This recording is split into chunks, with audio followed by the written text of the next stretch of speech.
The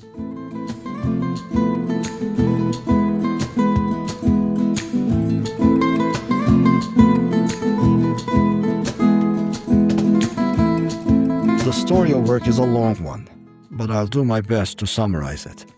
Let's start with what we mean by formal work. Jobs in this category are legally recognized and follow official rules. We're talking about paid work with legal protections, contracts, and clear responsibilities between employers and employees. People in formal jobs usually have set hours, steady pay, and often some benefits like insurance or pensions. The main purpose of formal work is to protect workers and make sure both sides follow fair standards. But here's the thing, this model didn't exist before industrialization. It was built gradually as economies changed, and understanding how that happened takes us back to where it all began. Formal work, as we know it, started in Britain with the Industrial Revolution in the late 1700s, when rural families poured into cities to work in new factories that ran day and night. Factory owners employed large numbers of women and children to reduce costs. Work often took place in stifling rooms filled with dangerous machines and deafening noise. Accidents and injuries were common. Books of labor history are filled with gruesome details from this early industrial era. Public outrage over these conditions grew gradually. In response, the British Parliament passed a series of Factory Acts in an attempt to humanize industrial labor by limiting child employment, restricting the hours of women and young people, and introducing basic safety standards. Each reform aimed to solve the same human problem. People worked too long, too hard, and too dangerously. Over time, these early regulations evolved into the welfare state and modern labor laws. After World War II, from the late 1940s through the 70s, industrial nations pushed strongly toward formal, state-regulated work. Governments standardized wages, introduced unemployment insurance, health coverage, and workplace safety laws. Trade unions grew stronger, and social welfare systems took shape to ensure a minimum standard of living. The goal wasn't just to protect individual workers anymore. It was also about stabilizing entire economies. By the mid-1900s, formal work had become the social norm in most industrialized countries. It seemed like this was the future. Stable jobs, clear protections, predictable careers. But as we'll see, that stability wouldn't last. As international trade deepened and multinational corporations started relocating part of their operations to countries with cheaper labor and fewer regulations, this system of national protection began to strain. Then, in the 1990s, things shifted further with the rise of digital technology. Computers, mobile phones, and later the internet changed the nature of work. Companies no longer needed everyone in the same place. Teams could operate across countries and time zones. In the 2010s, with 4G connectivity, app-based and platform work challenged the formal system even more directly. Labor laws had been framed in an earlier era, and this new digital work just didn't fit the existing legal frameworks. Besides, some of these major platforms were multinational, so many jobs weren't tied to any one place anymore.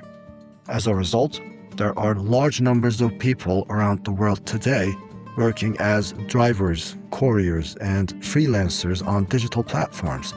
They are contractors rather than employees of their respective platforms, and they're working without the protections, benefits, or security of formal employment. Another unprecedented issue is that algorithms now act like managers. They track workers, rate them, and even decide who gets work. Sometimes the work itself is performed on the platform, so every single moment of the work is digitally monitored, rated, and monetized. Some global platforms like Amazon Mechanical Turk or Clickworker are often called digital sweatshops because their workers perform repetitive microtasks for long hours and receive minimal pay. Similar problems exist in content moderation, where workers in Kenya and the Philippines endure long hours, repeatedly viewing and assessing disturbing material, often resulting in severe psychological stress. As of the 2020s, the advancements in AI and robotics raise questions about the future of not only formal work, but also work itself, leading to discussions about universal basic income. This ongoing transformation is experienced differently in the global North and South, however. In many parts of the global South, informal work is the rule rather than the exception. In cities across Africa, Asia, and Latin America, more than half of all non-agricultural jobs are informal. These informal jobs typically include street vending, repair work, small-scale manufacturing, home-based production, or various forms of subcontracted manual labor. Now, adding another layer of informality, much of this informal work in the global South takes place in informal settlements, many of which are located in the peripheries of megacities. In Mumbai's Dharavi, for example, thousands of micro-enterprises generate about $1 billion annually. In much of the global South, informality remains the dominant economic reality, visible and embedded in everyday life. Perhaps that's not all too surprising given that informality was the norm in all human history. After all, formal economies emerged only in recent history with industrialization and modern bureaucracy. The global South did not go through similar experiences, and life continued in the way it always had, largely informal. In the global North, by contrast, informality often hides within legal industries. In the United States, for example, the 1995 raid in El Monte, Los Angeles, exposed tie garment workers confined in sweatshop conditions. And with the rise of the fast fashion in the 2000s, undocumented Latino workers took similar jobs. In Prato, Italy, thousands of Chinese-run workshops in hidden basements supply major European clothing brands through semi-legal subcontracting networks. In Spain, undocumented North African migrants work in informal greenhouses. In Greece, South Asian migrants sustain the strawberry harvests that underpin local export economies. Informal work in the global North is a concealed shadow system that helps reduce costs by bypassing labor protections. In the global South, however, informality is out in the open and is the core of social and economic life for broad segments of the population. Where informality in the global North hides in basements or gig apps, in the South it structures the city itself. It shapes how people live and work together, creating organic neighborhoods where production, household life, and community ties merge together every day. Put differently, informality is not limited to informal work or informal settlements in the global South. Informality in general is the pulse of everyday life in the global South. To grasp what this means in lived experience, we can look more closely at everyday informal markets. Imagine you're standing on a street corner in Mumbai, or Lagos, or Dhaka, or Nairobi. You may see a metalworker's shop occupying the ground floor of his home, where he supervises apprentices while his family lives upstairs. The woman next door fries snacks in her kitchen to sell them outside, by the sidewalk, with no permits necessary from the health department. Neighbors and passers-by know exactly when her food is ready and stop by. They don't necessarily eat the identical mass-produced food eaten by millions of people. They have their own favorites, and every street has something else to offer, with its own peculiar blend of social and economic life.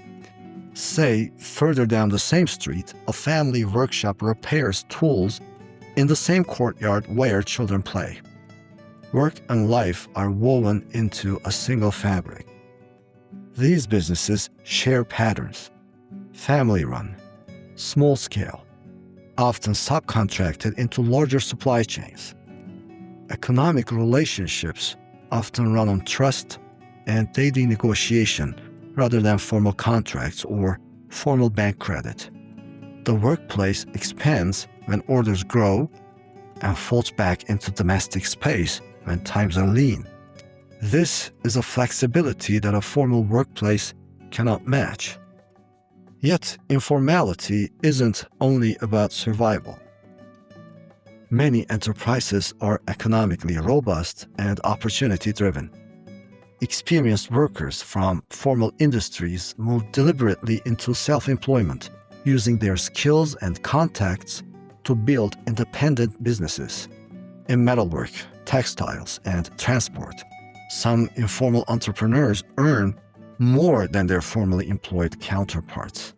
These trajectories show informality as a platform for mobility and innovation, not merely a refuge from poverty. Regardless, most policymakers and academics have problematized informality in the Global South, expecting it to gradually disappear as formal economies grew. And when it didn't, they asked why it persisted, so later scholars offered new explanations.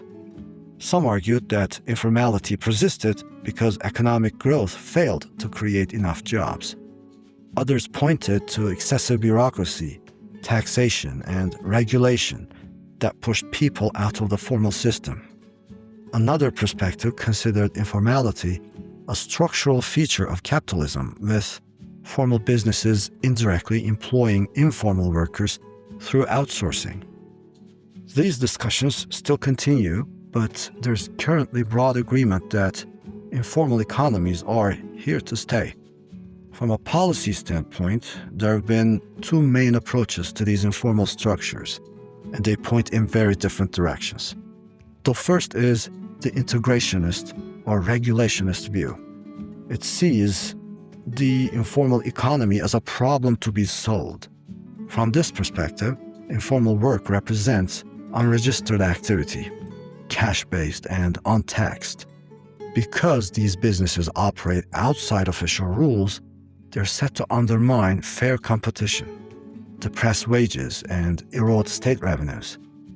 The solution then becomes to bring them under the law, to register, tax, and regulate them, and to make sure workers have contracts, benefits, and safe conditions. In this sense, the goal is to absorb informality into the formal economy so that everyone plays by the same rules. The second view, however, starts from the opposite premise. It argues that informality isn't a failure, but a reality of how humans have always worked and survived. For millions and millions of people around the world, informality is the main source of not only income, but also creativity and independence. It reflects social networks and community-based trust that keep life moving when formal systems are rigid or inaccessible. From this standpoint, the state's role isn't to crush informality with red tape, but to lower the costs of entry, simplify registration, and reduce bureaucracy. Rather than forcing informal actors into a mold designed for large corporations, this accommodationist approach calls for recognizing and empowering them on their own terms, that is, as small entrepreneurs and innovators who form the backbone of many economies around the world. In closing, it's possible the line between formal and informal work will continue to blur in the future, though proposals like universal basic income may emerge not as charity, but as a new form of regulation and as an attempt to restore stability in a world where traditional employment no longer anchors social life. It's also possible that future generations will consider formal work not as humanity's default, but as an industrial era innovation later eroded by globalization and digitalization. That's the long story of work in short, and it's still unfolding.